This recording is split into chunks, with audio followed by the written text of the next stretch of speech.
నీకు బాధగా లేదా? అవునండి, చాలా బాధగా ఉంది. ఎయిర్పోర్ట్ ఏమో అంత దూరంలో కట్టారు, మంచి రోడ్లు వేశారు, మంచి ఫ్లైఓవర్లు కట్టారు, దారిలో ఏదైనా మంచి బార్ పెట్టారా? బాధగానే ఉంది. నేను చెప్తుంది నా గురించి. నేను కూడా నా గురించి చెప్తున్నా. తాళి ఇవ్వండి. అది అది నాకేం ప్రాబ్లం కాదు, మీకే ప్రాబ్లం. అది కలిసి రాదండి. ఇచ్చేయండి, ఇచ్చేయండి. Thank you. Take diversion.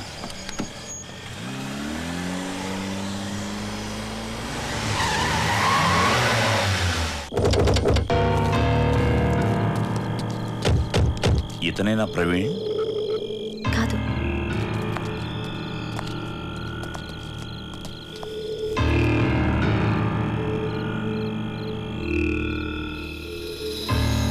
ఆ డైవర్షన్ బోర్డు చూసినప్పుడే వెలగాల్సింది. పొరపాటు చేశాను. రేయ్, అమ్మాయిని వదిలేసి వెళ్ళిపో. వదిలేయడానికి రాలేదురా, ఎవరికి అప్పచెప్పాలో డిసైడ్ అయ్యే వచ్చాను. నువ్వెక్కు పార్వతి.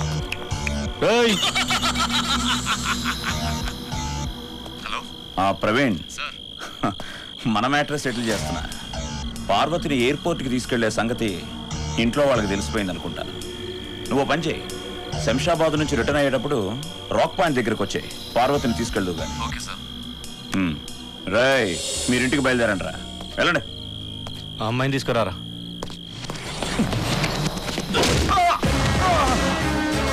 చంపేస్తా.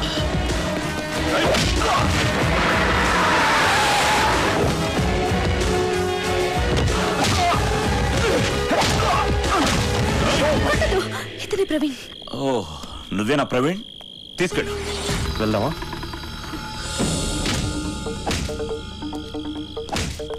ప్రవీణ్, శివరాం అలా వదిలేసి. శివరాం అంటే శివరాం, పద. ఏంటలా మాట్లాడుతున్నా?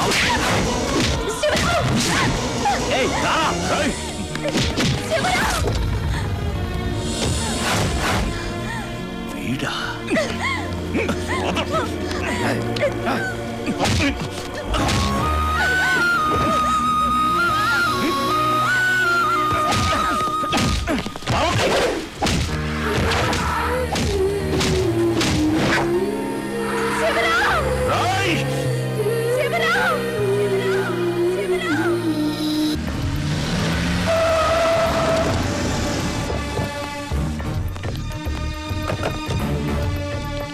ఏమ్మా, అందరూ బాగున్నారా? పార్వతి, పార్వతి ఎక్కడమ్మా? ఏంట్రా పార్వతి ఎక్కడా? ఎయిర్పోర్ట్కి రాలేదు, ఇంట్లో కూడా లేదు. ఏమైందిరా?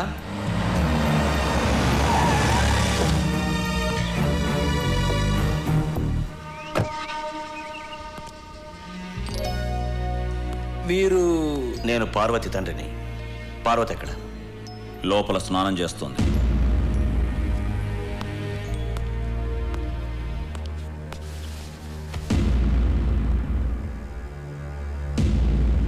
చూడు, నేను కింది స్థాయి నుంచి పైకి వచ్చిన వాడిని. మనుషుల్ని ఒక్కసారి కలిస్తే చాలు వాళ్ళ మనసులో ఏముందో అర్థం చేసుకోగలను. కానీ నీ మనసులో ఏముందో నాకు అర్థం కావడం లేదు. నా మనసును తెలుసుకోవడానికి మీరంత ఎక్సర్సైజ్ చేయాల్సిన అవసరం లేదు. 3 పెగ్గులు వేసానంటే అదే తన్నుకుని బయటకు వస్తుంది. అవును, అంతకుముందు నీ పేరు కోర్టులో వినపడేది, ఇప్పుడు బార్లో వినిపిస్తోంది. చూసారా, అక్కడ ఇక్కడ ఎక్కడా బ్రేక్ లేదు. నా కూతురు ఎక్కడ? నీ కూతురా? నీ కూతురు ఇక్కడెందుకుంటుంది? నేను మాట్లాడేది పార్వతి గురించి. ఓ, నా భార్య గురించా? నీ కూతురంటే కన్ఫ్యూజ్ అయిపోయాను. లా మాట్లాడుతున్నావా? ఒకప్పుడు నేను లాయర్ని కదా. ఒక్కసారి నీ భార్యని కలవచ్చా? కలవకూడదు. ఏంట్రా నువ్వు మాట్లాడేది? నాన్న, ఇది నా భార్యకు సంబంధించిన విషయం. దయచేసి మీరెవరూ మధ్యలో రావద్దు. నా కూతురు ఎవరితోనో లేచిపోయింది అంటే ఎవరో చూద్దామని వచ్చాను, ఎందుకో తెలుసుకుందామని వచ్చాను. ఇప్పుడది నా కూతురు కాదని నీ భార్యని గుర్తు చేసి నా కళ్ళు తెరిపించావు. పెగ్గేస్తారా? అక్కర్లేదు. నీ భార్యకి ఇంకొక విషయం చెప్పు. ఈ రోజు నుంచి దానికి తండ్రి లేడని నా మాటగా చెప్పు. రేయ్, నిన్న పార్వతిని తీసుకెళ్ళి అప్పచెప్పానన్నావు. ఇప్పుడేమో లోపల స్నానం చేస్తుంది అంటున్నావు. ఏమిట్రా ఈ నాటకాలు? పార్వతి రాకతో నువ్వు మారావేమో అనుకున్నావు. పొరపాటే. ఇంటికొచ్చిన పెద్ద మనిషితో మాట్లాడే పద్ధతి ఇదేనా? పార్వతి నాన్న ఇప్పుడే అమెరికాలో గుండె ఆపరేషన్ చేయించుకుని వచ్చాడు. ఆయన కూతురు లేదు అన్న నిజం ఆయనకి తెలిస్తే ఇక్కడే ఆయన గుండె ఆగిపోతుంది. చెప్పేనా? ఆ ప్రవీణ్ గారు నన్ను మోసం చేసి పార్వతి రెటో తీసుకెళ్లిపోయాడన్న నిజాన్ని చెప్పేనా? ప్రాణాలు తీసే నిజాలు కన్నా నాటకాలున్నాయో, అందుకే అబద్ధాలాడాను.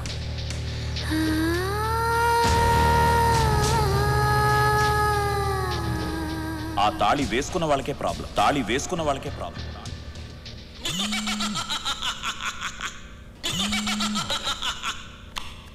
హలో. రాంగ్ నెంబర్ టైంకి తీస్తావు. కరెక్ట్ ఫోన్ తీయో. రే ప్రవీణ్, ఎక్కడున్నావు? పార్వతి ఎక్కడ?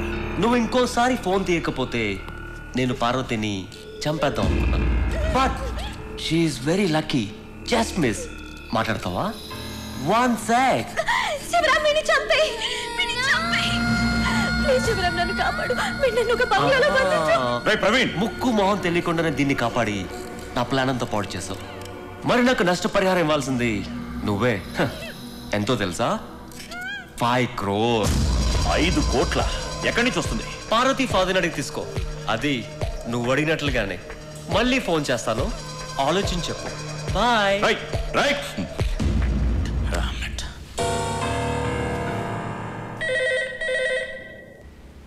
Uncle phone. ఎవరు? శివరాం.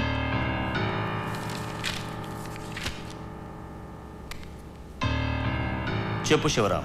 శివుణ్ణి రాముడిని అన్నీ నేనే. నాకెందుకు ఫోన్ చేశావు? నీ కూతురు ప్రాణాలతో కావాలంటే నాకు డబ్బు కావాలి. ఎంత కావాలి? 5 కోట్లు. అది నే చెప్పిన చోటుకు పంపించాలి. స్వయంగా నా చేతికి అందజేయాలి.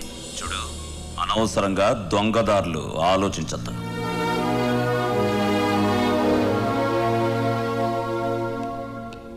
శివ, నువ్వు ఇంకేం ఆలోచించుకో. వాడు చెప్పినట్టే చెయ్యి. నీకు అంతకుమించి వేరే దారి లేదు. ఏంటి, ఆ విశ్వనాథ్ గారి దగ్గర 5 కోట్లు తీసుకుని నేనెళ్ళి వాడికి ఇవ్వాలంటావు? దానికి శివరాం 3వ జన్మెత్తాలి. తీసుకెళ్ళి ఇవ్వాలంట. పార్వతి ఇంట్లో ఉందని వాళ్ళ నాన్నతో అబద్ధం చెప్పి ఇరుక్కుపోయావు. నువ్వే వాళ్ళకి ఫోన్ చేసి 5 కోట్లు అడిగావని మా కమిషనర్తో సహా అందరూ నమ్ముతున్నారు. నువ్వు ఇంకా తప్పించుకోలేవు. ఏం చేస్తారు? తీసుకెళ్ళి నన్ను జైల్లో వేస్తారా? తీసుకెళ్ళి జైల్లో వేయమను. నువ్వే అరెస్ట్ చేయి. అరెస్ట్ చేసి తీసుకెళ్ళి జైల్లో వేయి. ముందు ఆ అమ్మాయిని చంపేస్తారు. ఇప్పుడు అమ్మాయికి ఏం జరిగినా కూడా నువ్వే సమాధానం చెప్పాలి. నిన్ను అడ్డం పెట్టుకుని ప్రవీణ్ నాటకం ఆడుతున్నాడు. నువ్వే ఏదో ఒకటి చేసి అమ్మాయిని విడిపించాలి. పార్వతికి నువ్వంటే ఎంత అభిమానం రా. ఎలా అయినా నువ్వే కాపాడాలి. అవునరా, ఆ అమ్మాయిని కాపాడి ఇంటి కోడలుగా తీసుకురా. మీరు అలాంటి దురాలోచనలు పెట్టుకోవద్దు. నేను వెళ్తాను, కాపాడతాను. కానీ పార్వతి తిరిగి వెళ్ళేది మాత్రం వాళ్ళింటికే. సార్, సురేంద్ర గారు లైన్లో ఉన్నారు. ఏంటంట? వెంటనే పోలీసుకి ఇన్ఫార్మ్ చేయమన్నారు. వద్దు సార్. ఎవరికి చెప్పొద్దు. శివరాం ఎంత డబ్బు అడిగాడో అంత ఇస్తున్నామని చెప్పు. నేను ఒప్పుకోను సార్. ఏమైంది? వాడు అడిగినంత మీరు ఇవ్వటం ఏంటి? నా కళ్ళ ముందు ఎంత ఘోరం జరుగుతుంటే నేను ఊరుకోలేను సార్. అయితే పుత్తూరులో మన బంగ్లాకి వెళ్ళి బూజులు దులిపించు. వాడి దుమ్ము దులపాల్సింది పోయి నన్ను బూజులు దులపంటారేంటి సార్? చెప్పింది చేరా. వెళ్తాం లేదు సార్. హలో. ఏం డిసైడ్ చేసావు?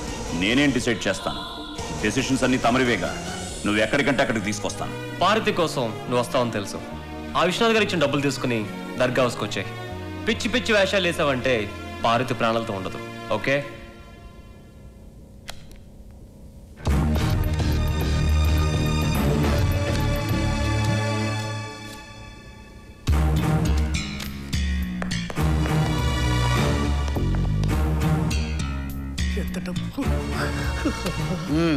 అంటే డబ్బులు ఇవ్వడానికే నిర్ణయించుకున్నారన్నమాట. చూడండి కమిషనర్ గారు, ఇది నా కూతురికి సారేగా ఇస్తున్న డబ్బు. దయచేసి ఈ విషయంలో మీరు కల్పించుకోవద్దు. మీ అమ్మాయిని కిడ్నాప్ చేసిన ఎప్పుడైతే కేసు పెట్టారో అప్పటి నుంచి ఎంక్వైరీ చేస్తున్నాం. మిస్టర్ రాజలింగం. అర్థమైంది సార్. నేను మాత్రం షూటింగ్ కంటిన్యూ చేయాలి. కరెక్ట్. డైలీ సీరియల్ కన్నా మధ్యలో బ్రేక్ ఉంటుంది కానీ నాకు మాత్రం బ్రేక్ ఉండట్లేదు. Shut up. Do your job. అలాగే సార్.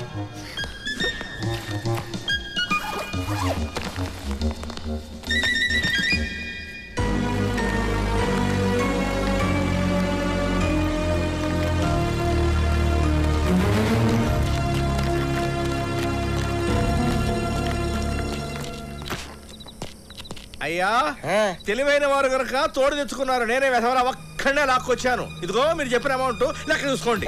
అర్ధరాత్రి పూట లెక్క పెడతాడా ఎవడా నువ్వు? అయ్యా, మరి మా అమ్మాయి రేపు పొద్దున్న 7 మీ ఇంటికి వస్తా. అలాగే.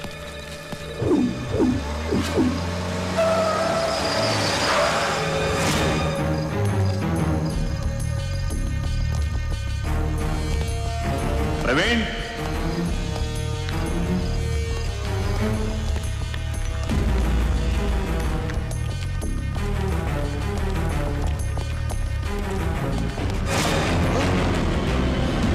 ఇతను పార్వతి కజిన్ మహేష్ కదూ?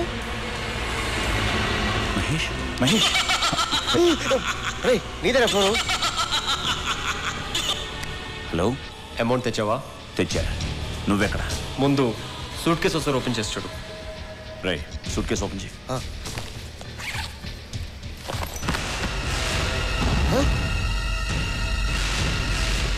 ఎట్టుకురాడురా. ఏంటి షాక్ అయ్యావా? అన్ని తలకిందలే కదా. ఇప్పటికైనా నీకు సంగతి అర్థమైందో లేదో, లైఫ్లో ఎన్నో కేసులు గెలిచావు, ఎంతో మందిని ఓడించి శత్రువు అయ్యావు. నిన్నే కేసులు ఇరికించానంటే నా టాలెంట్ ఏంటో అర్థమైంది కదా. నువ్వేం జరిగిందని ఆలోచించేలోగా నువ్వు రికం ఎక్కేస్తావు. నన్ను ఉరి తీసే తాడింకా తయారు కాలేదురా. చదరంగం అంటే నువ్వు ఒక్కడివి కూర్చుని ఆడే ఆట కాదు. ఇప్పుడు నా ఆట మొదలవుతుంది, చూస్తూ ఉండు. ఈ వీడియో మీకు నచ్చినట్లయితే లైక్ చేయండి, షేర్ చేయండి.